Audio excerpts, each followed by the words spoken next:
C6 Music. The idea of an album is something that is a thing of the past, and an album is in a singles-driven market. An album is something that I think is quite significant and a medium and a format that needs to be celebrated. So, how do we do that in 2011 with existing technology? One of the things that we can do is present something that's going to be shown on YouTube or that you can watch on your phone while you're commuting back and forth to school or to work. And that's what these films were all about. You mentioned the 4 films you've done for Collapse Into Now. When did the idea first come to expand those 4 tracks into that format? Actually, I did 12. We did 12? we did a film for every song on the record. And I love the idea of going to people who I admire and saying, I have this idea.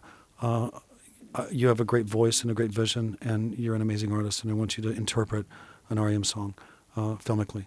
And so what I wound up with are 12 very, very, very distinct pieces of film that I think are stunning. And they're not music video per se at all. In fact, only one of them kind of vaguely resembles our idea of what a music video is or should be.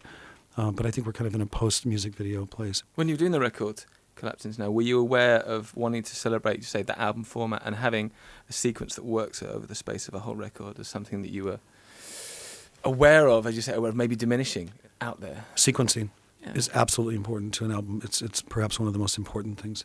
Also, being able to edit oneself and if whether or not you've written 15, 16, 17 songs, to be able to bring it down to that number of songs that will create a complete piece. And that's a skill that I don't embody, but Peter Buck does, and Mike Mills is quite good at it as well.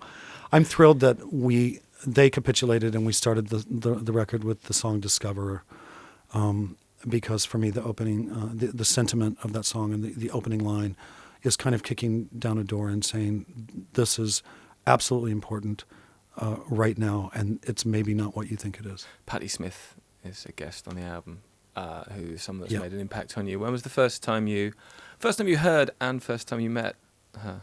I bought Patti Smith's first album the day it came out in 1975. I was 15 years old. I sat up all night listening to it and eating a bowl of cherries, and in the morning I threw up and went to school. And with the idea in my 15-year-old head that's what I was going to do with my life. Was that the moment? Was that it. The that was spark? It. That was it. How lucky for me to at the age of 15 to have a very clear idea of what I wanted to do. Was there a song off that first album that's... The song Birdland, I think it's the 3rd track. It's about a boy whose father has died, and he imagines his father coming down in a spaceship to take him away to another place. It's a beautiful song. Meeting Patti Smith for the first time, please tell me about that. We first met in 1995. It was the year that her husband passed away. She was, I think, feeling a bit alone in the world with 2 young children and not really knowing what to do. And I reached out to her through a mutual friend, Scott Litt, who was a producer on 5 R.E.M. albums and had worked with Patti and Fred. And we became very, very fast friends, very close friends. And we live in the same neighborhood in New York. I see her quite often, and we talk about things all the time. She's one of those people that I go to for advice.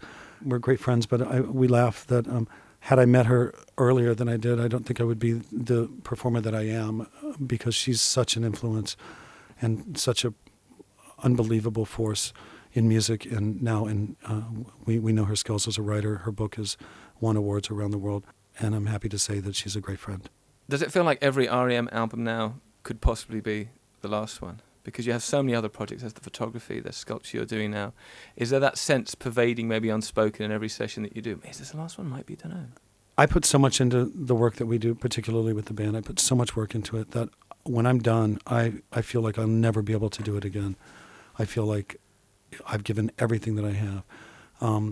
And for better or worse, one of the things that I'm most proud of with the band is that we have never allowed ourselves to take the advice of other people over our own. And so the triumphs that are ours are distinctly and completely ours.